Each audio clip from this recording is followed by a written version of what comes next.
If you want your resume to land you interviews at every consulting firm you apply to, but don't know how to properly optimize your resume for consulting, watch the step-by-step video to the end. I'm a former Bain manager and interviewer, and I have screened thousands of candidates' resumes while doing recruiting for Bain.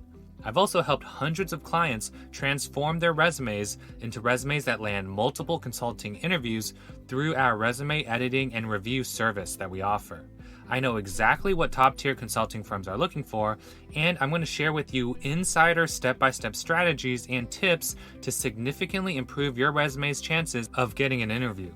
By the end of this video, you'll learn how to highlight your accomplishments in the best way possible to give yourself the best chance of landing consulting interviews. You'll also learn how to avoid the most common consulting resume mistakes and help your resume stand out from the crowd. Your consulting resume is the single most important component that determines whether or not you will receive an interview. Out of the hundreds of thousands of people that apply for consulting jobs each year, less than 5% get interviews from top consulting firms such as McKinsey, BCG, and Bain. Summarizing and highlighting all of your accomplishments, awards, and skills into a one-page resume is no easy task. Ensure you spend sufficient time carefully crafting your resume to maximize the likelihood you'll be invited for an interview. Recruiters and resume reviewers look for 4 main qualities when reviewing a resume. Intelligence. Resume reviewers want to see high GPAs, test scores, and academic accolades. These demonstrate that you are smart and competent. High pedigree. Resume reviewers want to see that you've attended prestigious universities and held prestigious jobs at brand-name companies. Consulting firms value prestigious pedigrees because it makes selling projects easier. Track record of success. Resume reviewers want to see successful completion of projects, job raises, and job promotions. These demonstrate that you will find success in whatever you do. And finally, relevant skills. Resume reviewers want to see that you have the skills to be a successful consultant. These include both hard skills such as analyzing data and solving problems, and soft skills such as leading teams and managing direct reports. Therefore, when crafting your resume, keep in mind how to highlight these 4 qualities and make it easy for the resume reviewer to find. Let's quickly cover structure and formatting of your resume first. Keep the structure of your consulting resume clean and simple. Divide your resume into 3 sections: experience, education, and additional information. If you are applying as an undergraduate student or have little to no work experience, you'll also need a 4th section, extracurricular activities. This section will go after experience and come before education and additional information. Your resume needs to be 1 page, no exceptions. If your resume is longer than 1 page, make your content more concise. The margins of your resume should be 0.5 inches on the left, right, top, and bottom. This is the optimal margin size to give yourself more space for content without making the page seem crowded or too busy. The font size should be Times New Roman or Arial. These are the most commonly used fonts and are highly conservative and safe to use. You will have no viewer compatibility issues with these fonts. For the body of your resume, use a font size of 10. For the title of your sections, use font size of 11 and all capital letters. These are the optimal font sizes to give yourself more space for content without making your resume difficult to read. Here is what a well-formatted resume should look like. Next, let's cover the first 2 lines of your resume, the easiest part to write. The first line of your consulting resume should be your full name. To make your name stand out, capitalize all of the letters and make the font size at least 18. The second line of your resume should have your personal contact information, specifically your address, phone number, and email. They should all fit on 1 line to save yourself space for more content. Here is what the first 2 lines of your resume should look like. Let's move on to the experience section, which will take up the majority of your resume space. The order of your consulting resume sections should be experience, extracurricular activities, only if you're an undergraduate or someone with no work experience, education, and additional information. The reason for this is that consulting firms value work experience the most. Therefore, you want to show it first.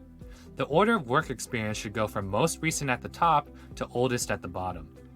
When allocating resume space to each job or role, you should proportion them roughly by how long you had that job or role. For For example, let's say that you had 2 jobs so far. You worked at your first job for 1 year and your second job for 3 years.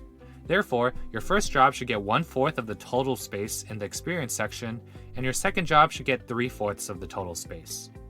The exception to this is if you've worked at a prestigious or well-known company, such as Goldman Sachs or Google. Prestige and brand names are heavily valued in consulting, so you'll want to allocate more bullets to those work experiences. If you have had only one job but worked there for a long period of time, it may be helpful to separate your bullets into different projects. This will make it easier for the resume reviewer to digest. Here's an example of how you might separate your bullets into different projects.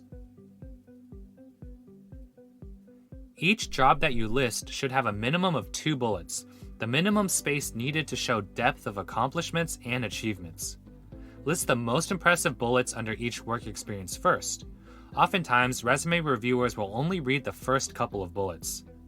Every single bullet should start with a verb and be in the past tense to show that you have completed or achieved the accomplishment. Ideally, every bullet on your resume will start with a different verb to show a variety of different accomplishments. Every single bullet should also have some kind of number or metric in them. Consultants think in terms of numbers, so the more you can quantify your resume bullets, the more impressive and credible they will be. Don't just explain what you did and how you did it. Explain what impact your work had and what effect it had on the organization. What was the magnitude of the impact? How many people were affected? If you improved something at work, how much did it get better by? How much additional revenues did you help generate? How much cost did you help save? How does your performance compare to the benchmarks? Examples of poor bullets. Bad. Analyzed survey responses to identify customer improvement areas. Better. Led an 8-person analytics team to analyze 100,000 survey responses to identify customer improvement areas worth $200 million in annual revenue. Bad. Planned annual customer service budget. Better. Planned $500 million customer service budget, mediating conflict between customer service and product teams to identify $150 million in annual savings. Bad. Created customer service strategy for 2 million support tickets by working with product managers, engineers, and research teams. Better. Created customer service strategy for 2 million support tickets, achieved $4 million of savings annually, and improved customer satisfaction by 15%.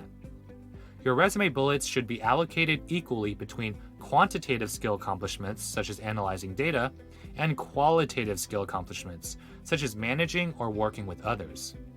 Consulting firms look for candidates that are not only analytical problem solvers, but also leaders and team players. Therefore, make sure to balance these 2 qualities. Many resumes tend to over-index on quantitative skill accomplishments, since they are easier to quantify the impact.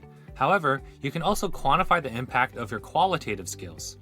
Examples of qualitative skill accomplishments include supervised and managed intern, providing coaching and mentorship, leading to intern receiving full-time offer and a top 10% performance rating. Collaborated with 18 different client teams to detail a 5-year, $100 million investment roadmap to increase revenues by 40% over the next 5 years. Communicated with field sales force and product development teams on a daily basis to qualify, enter, and ensure $18 million in revenues are correctly quoted and entered. Finally, make sure to keep your resume bullets simple and non-technical. A resume reviewer that does not have experience in the industry or function that you worked in should be able to understand every word. Avoid using the following: technical jargon that only those working in the technical field would understand, abbreviations or acronyms that the average human doesn't recognize, for example, GTM, DTC, B2B, CAGR, Fortune 500, buzzwords with unclear meanings, such as value proposition, full potential transformation, end-to-end. We just covered a ton of information in this section. If you're feeling overwhelmed about your resume and need some professional help from former McKinsey, Bain, and BCG recruiters and resume screeners, you can check out our resume review and editing service linked in the video description below. Let's move on to covering the extracurricular activities section. You should only have this section in your consulting resume if you are an undergraduate student with limited or no working experience. Unlike work experience, you can organize your activities in order from most impressive at the top to least impressive on the bottom. You want resume reviewers to read your most impressive accomplishments first. Under each activity, list the most impressive bullets first. Other than this, follow the same guidelines as the experience section when writing your bullet points. Have at least 2 bullets for each activity. Start each bullet with a different past tense verb. Quantify the impact of each bullet with a number or metric. Balance showing quantitative and qualitative skill accomplishments. Here is an example of an extracurricular activities section. Moving on to the education section, the education section of your consulting resume should be short to give yourself more space for your work experience. List your school name, degree, and major. If you have high test scores or grades, list them here. Test scores and grades are a quick way for a resume reviewer to see that you are intelligent. They add instant credibility, so include them if they are high. For test scores, you can include scores from exams such as the SAT, GMAT, GRE, or LSAT. For grades, you can list your GPA, student ranking, or academic honors. If your test scores or grades are low, it is better to not list them. They could negatively impact the first impression that resume reviewers have. Additionally, you can have one bullet that summarizes all of your extracurricular activities and accomplishments you had in school. Prioritize emphasizing leadership roles in activities or clubs rather than just listing that you were a member. Also, it is better to list a few activities and explain the impact you had rather than listing numerous activities without explaining the impact.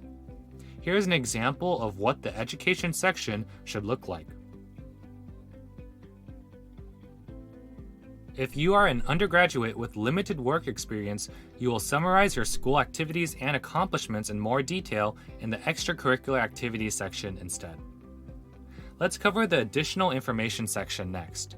The additional information section of your consulting resume will also be short and concise to give yourself more space for your work experience.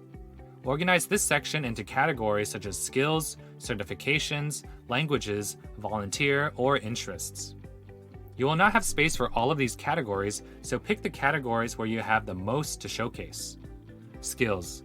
List technical skills that may be relevant to consulting. These include analytical skills using software such as Tableau, Alteryx, SQL, or R. Do not list something basic such as Excel or PowerPoint. Everyone knows how to use these. Certifications. List any certifications or designations that you have, such as CFA or CPA. Languages. List the languages you speak and indicate your fluency level: basic, proficient, professional, or fluent. Order the languages from most proficient to least. Volunteer. Highlight volunteer work or nonprofit board positions you have had. Make sure to describe and quantify the impact of your work. Interests. Highlight interesting personal accomplishments or hobbies. Ideally, these would be interests that are great conversation starters. Make sure to include interests in your resume. This is likely the only part of the resume that is interesting to reviewers. If you've won multiple ice cream making competitions or have a planet or star named after you, include these fun facts. Avoid listing generic interests such as photography or cooking, which are not memorable. Here is an example of an additional information section. Finally, let's cover tips for finalizing your resume. When you finish crafting your consulting resume, make sure you proofread it. Resume typos and errors look sloppy and careless and will reflect poorly on you. Go through your resume line by line and read it out loud to yourself. By reading it out loud, you're likely to catch typos and mistakes that you would have missed if you had just read it silently. Once your resume is drafted to the best of your ability, ask for feedback from other people. Good people or resources to ask include career services team at your school, classmates or colleagues that have worked in consulting before, school alumni that are current or former consultants, or consultants that you met through networking events. If you don't have anyone that you trust to review your resume and provide high-quality feedback, we are happy to do so through our personalized resume review and editing service. It is always good to get multiple people to review your resume before submitting. They will give you alternative perspectives and feedback that you can use to improve your resume. Once your resume is finalized, save it as a PDF file and check for any formatting issues.